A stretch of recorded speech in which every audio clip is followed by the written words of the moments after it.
Hello and welcome to this week's edition of Shoot the Shit with Jack and Nim. Woo! As you can see, here we are. Drinking a Chateauneuf-du-Pape tonight, darling. Oh, I have an empty glass. No, let me get into it. Hurry, mummy, hurry. I've got to get into it, sweetie. I love Chateauneuf-du-Pape. Yes, I do too. It's your basic GSM. So that's Grenache, Mourvedre, Syrah. And I got those around the wrong way, but it doesn't matter. It's the same. Might it be French? Yes, it is. It's a little French. Product of France. You know, I remember when I was first starting to drink, really nice red wine. Yes. I knew it was French, so I would always be like, Chateauneuf-du-Pape. No, you would add the E. I just wanted to add a little Pape. But it's pop. So for all you people, when you look at it and you're like, how does that I'm always confused by French too, but this is the Le Vieux de Champ. Le Levou Chanchon.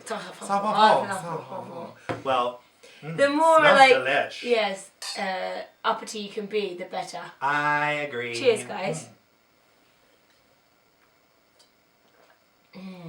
Delicious. Yum.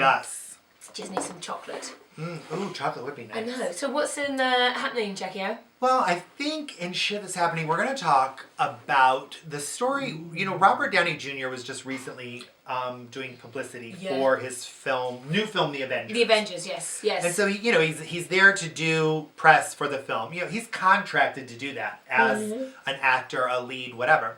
Well, in this one interview, the reporter decides to ask him about his, sordid past or his drug use, whatever. In which turn, Robert Downey kind of looks at him and is like, what are you doing? Yeah. What are you doing, by the way?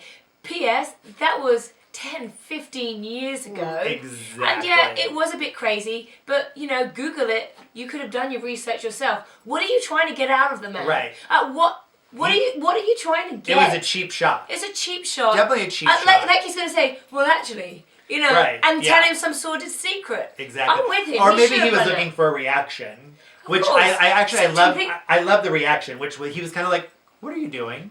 And then you saw him look. Because he's a smart, delicious man. And I think his publicist was like, and so he got up and he left. Yeah. Which I think is brilliant. Genius. And that's how you should be. Because don't allow people to treat you like crap. No, because he's there promoting a movie. He wasn't there promoting his life. That's right. Him being an actor. Yeah. His biography. It wasn't. He was there working. Yeah. Promoting a film. That's right.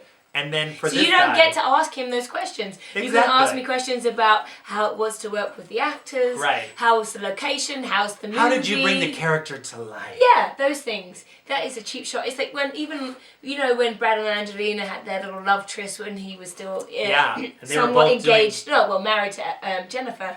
Or Rachel. Rachel. I said that earlier today. And they both had movies coming out. And that's all that anybody ever wanted to ask Brad and Angelina.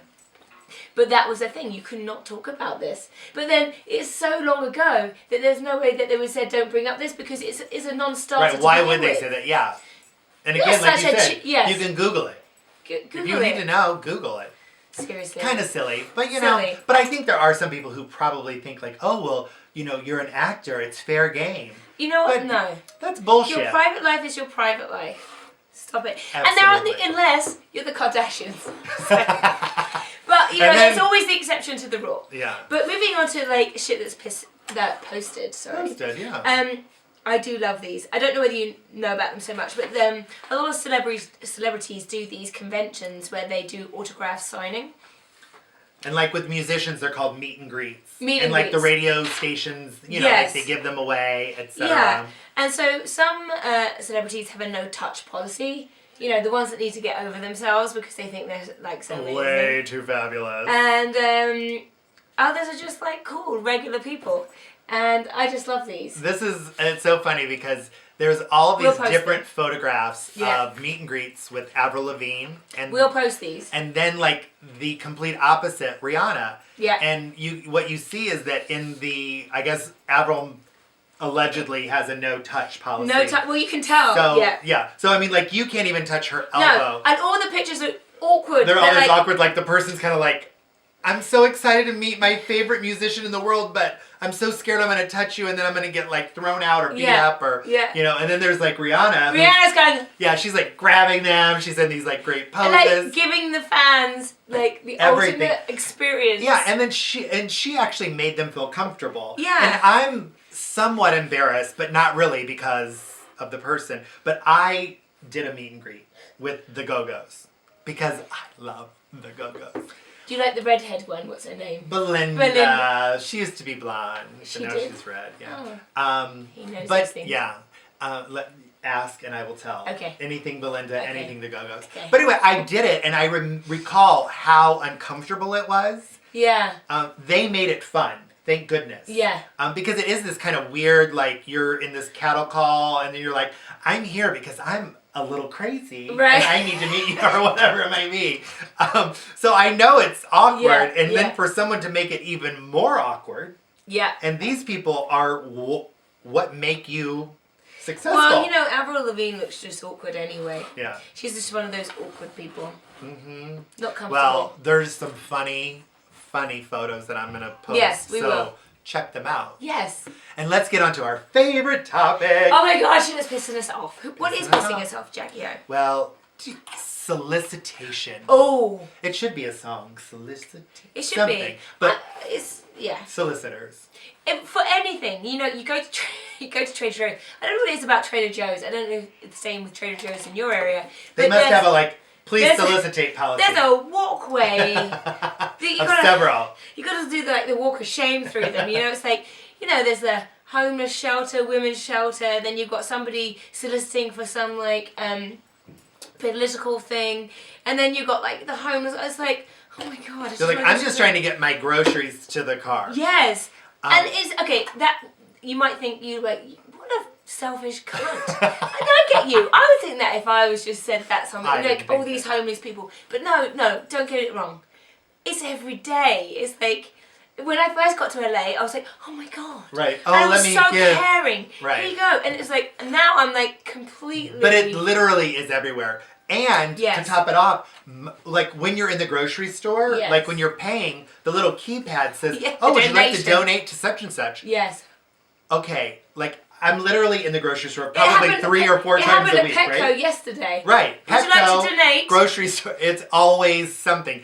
Donate to this, donate to that. And then, let's say you People knock at your door.